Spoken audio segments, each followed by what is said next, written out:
Hello friend, જય શ્રી કૃષ્ણ. સ્વાગત છે તમને મારી ચેનલ આશા કિચનમાં. આજે આપણે બનાવીશું દૂધીનો એક નવો જ નાસ્તો બનાવીશું. એકદમ સોફ્ટ બને છે અને જોતાં જ ખાવાનું મન થઈ જાય તેવો આપણો આ નાસ્તો બને છે. અને દૂધીનો નાસ્તો શરીર માટે બહુ જ હેલ્ધી છે. તો ચાલો બનાવવાનું શરૂ કરીએ. મેં એક દૂધી લીધી છે.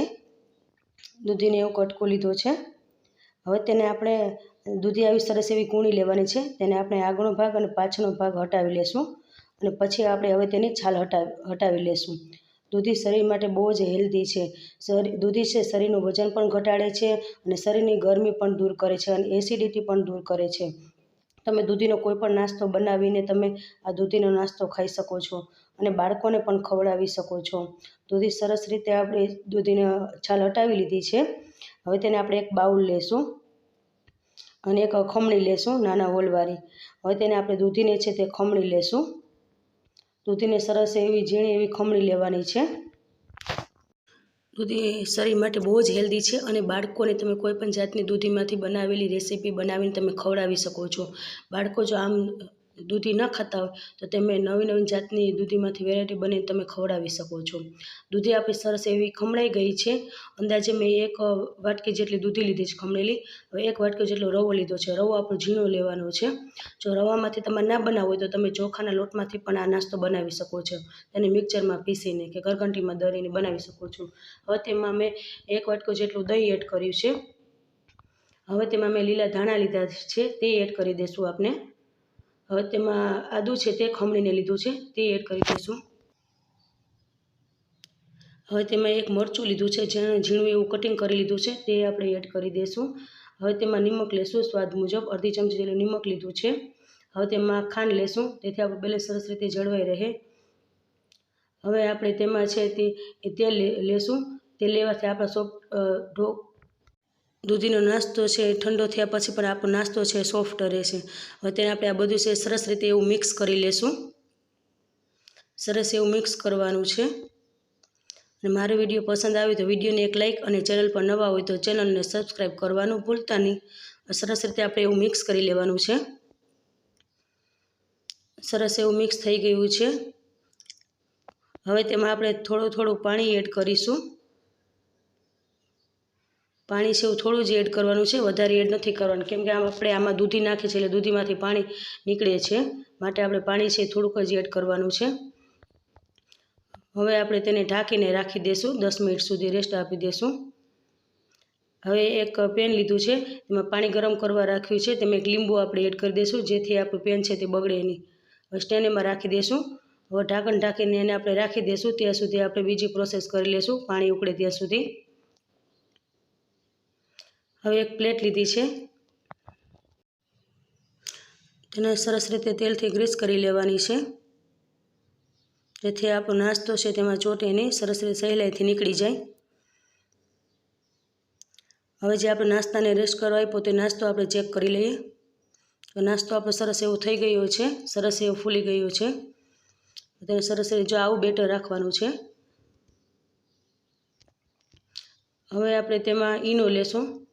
મેં નોર્મલ ઈનો લીધો છે. તમે લેમન ફૂડનો ગમે તે ઈનો લઈ શકો છો. તેમાં આપણે આ લેમનનું પેકેટ છે તે એડ કરી દઈશું. હવે તેને આપણે સરસ રીતે એવું મિક્સ કરી દઈશું. સરસ એવું મિક્સ કરી લેવાનું છે. ના બેટર ઢીલું ના હોવું જોઈએ, ના કઠણ હોવું જોઈએ. માપે આવી રીતે સરસ હોવું જોઈએ. હવે બેટર છે આપણે ડીશમાં એડ કરી દઈશું. બેટરને સરસ રીતે આપણે પાથરી લેવાનું છે. બેટર સરસ એવી રીતે પાથરી લેવાનું છે. સરસ એવું પથરાઈ ગયું છે. ચમચીની મદદથી સરસ રીતે બધી બાજુ ફેલાવી દેવાનું છે. હવે આપણે તેમાં થોડાક મસાલા એવા એડ કરીશું.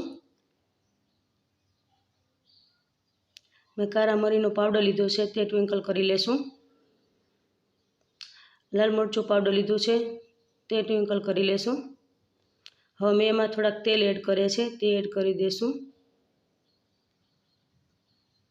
હવે આપણું સ્ટીમર સરસ એવું ગરમ થઈ ગયું છે, પાણી ઉકળી ગયું છે. તેની ઉપર આપણે જે ડીશ તૈયાર કરી છે તે મૂકી દઈશું. હવે તેને ઢાંકણ ઢાંકીને 20 મિનિટ સુધી ચડવા દઈશું. હવે આપણે જોઈ લઈએ આપણો નાસ્તો સરસ એવો કૂક થઈ ગયો છે. હવે ચાકુની મદદથી આપણે ચેક કરી લઈએ. ચાકુ આપણું ક્લીન નીકળે છે, મતલબ કે આપણા નાસ્તો સરસ એવો કૂક થઈ ગયો છે. હવે આપણો નાસ્તો સોફ્ટ રહે એટલા માટે આપણે હવે તેની ઉપર તેલ લગાવી લઈએ. બ્રશની મદદથી તેલ લગાવી લેવાનું છે. હવે નાસ્તો આપણે ઠંડો થઈ ગયો છે. હવે તેને આપણે કટ કરીશું. એક ઊભો કાપો મારીશું, એક આડો મારીશું. તેની ઉપર વચમાં આપણે કટ કરીશું. આપણા નાસ્તાને છે પીઝા કટમાં કરીશું, તેથી બાળકોને પણ ખૂબ જ ભાવે, જોતાં જ ખાવાનું મન થઈ જાય નાના બાળકોને. હવે આપણે આ નાસ્તાને વધુ ટેસ્ટી બનાવવા માટે આપણે તેનો વઘાર કરીશું. મેં વઘાર લીધું, તેમાં તેલ ગરમ થઈ ગયું છે. તેમાં 1 ચમચી રાઈ એડ કરીશું, 1 ચમચી જીરું એડ કરીશું, મીઠા લીમડાના પાન એડ કરીશું. હવે તેમાં તલ એડ કરી દઈશું. હવે આ વઘાર છે આપણે નાસ્તા ઉપર એડ કરી દઈશું. હવે તેને બ્રશની મદદથી બધી બાજુ સરસ રીતે આપણે તેવી રીતે ફેલાવી લેશું, જેથી બધી બાજુ સરસ આપણો વઘાર થઈ જાય અને આપણો નાસ્તો સરસ એવો સોફ્ટ બની જાય. અને ઠંડો થયા પછી પણ આપણો નાસ્તો છે એકદમ સોફ્ટ રહેશે. હવે તમને હું એક પીસ કાઢીને બતાવું. જો આપણો નાસ્તો કેટલો સોફ્ટ બની છે, સહેલાઈથી નીકળી પણ જાય છે. જો તમને હું નાસ્તો બતાવું, સરસ એવો સોફ્ટ બન્યો છે ને. હવે હું તમને તેનો કટ કરીને પણ બતાવું.